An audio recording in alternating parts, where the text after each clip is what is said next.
first time I preached here was near Earth Day, and I spoke about God and the Bible. And what happened was, I think we all caught a vision that could be a healing thing, that could bring, because I'm an evangelical Christian, and I wouldn't necessarily be in this pulpit all the time. And they caught a vision that we could do something that was healing. And so this Earth Day, speaking here, has been the product of that vision, because it's not just a sermon that happens to fall on Sunday and that happens to be Earth Day and there are going to be 100,000 people in the mall or whatever.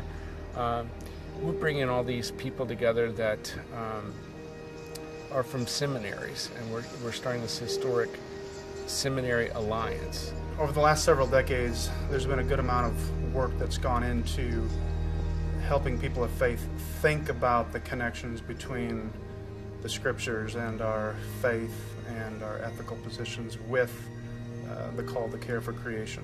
But the harder work of connecting those commitments to very concrete ways of life that are lived out in the everyday, that's the kind of work that has yet to really happen. The vision statement of our school begins bearing witness at the crossroads of history and hope. And I think in a lot of ways we're at a crossroads, certainly in terms of stewardship of creation and saving the planet. It feels like a crossroads time. I think evangelicals have been late to the game in terms of caring for our environment. I think part of that is due to the theology that's guided our thinking about creation care, or the lack thereof actually, because we've tended to be guided by an eschatology that says everything's going to burn up, and so it really doesn't matter how we care for the planet now. But more and more Christians now are returning to the creation mandate and recognizing that we are not exploiters of this planet, we're stewards of this planet. Many times in our tradition, we have a very strong accent on the personal relationship with our Creator, with our Savior, and that's essential. But in doing so, we sometimes miss the larger picture. It is not simply with an individual relationship with God, but it's a communal relationship with God. It's not simply the communal relationship with God, but it's also our relationship with all of creation. It excites me that this is something we should agree about. Across denominational lines, we should agree about a care for creation. And so the fact that we are producing leaders for the church in a variety of different capacities, that they would understand the importance of the care of creation for their churches, modeling that and teaching that in the parishes. I think it's easy to get excited about that. We're having these seminaries sign that they'll live, preach, teach, hold each other accountable for good stewardship. And it's America's largest seminary, America's second largest, I think the sixth largest is next. So these are not minor players, not that big is always better, but these are evangelical seminaries that say, we look in our Bible tells us to take care of this planet, we've got to be part of this conversation. So it's a historic day. One of the things that's wonderful about joining the Alliance is that it just creates this wonderful network of people who have different ideas and can begin to share resources, share ideas that can be really useful to one another. So we're excited about joining with partners. To be able to partner with a growing number of evangelical institutions like Blessed Earth, other seminaries that are participating in this, that are getting on board, adding courses to their curriculum that are earth-friendly, that's very exciting to us.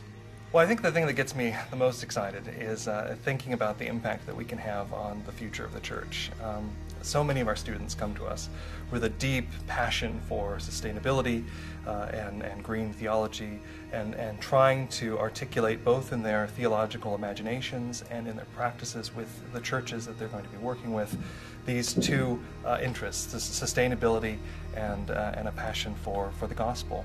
What excites me about the Seminary Stewardship Alliance is the possibility of really bringing the vision of sustainability, the mission to care for God's creation, into the very heart of theological education, not just in terms of how we think about these issues, but how we live. When I begin to think about this, though, I look globally, because I think the impact on our students when you educate a student in seminary, you don't just impact one.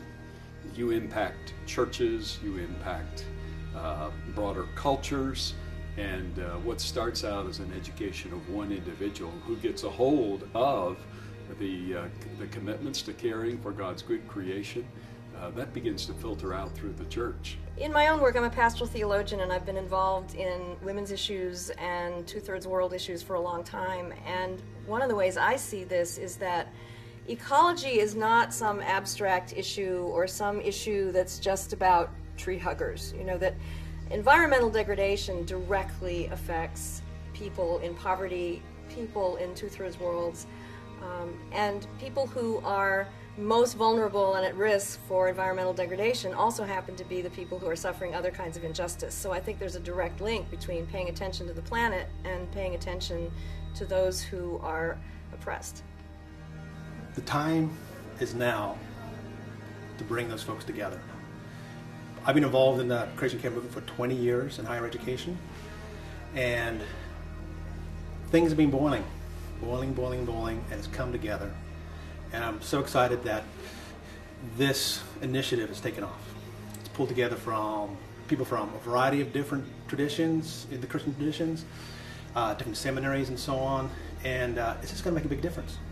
Huge difference. I'm very hopeful that the Alliance can begin to push us further to really bring to bear this call to live out this mission to care for God's creation. And the churches, not only have to do this because of their own the internal consistency of that which we read and worship and act on, but we have a great opportunity here. I mean, at their best, the church is the last subversive institution in our culture, the only place left that can really posit some reason for human existence other than accumulation. And it's precisely that we need to bring to the fore right now when it's desperately needed.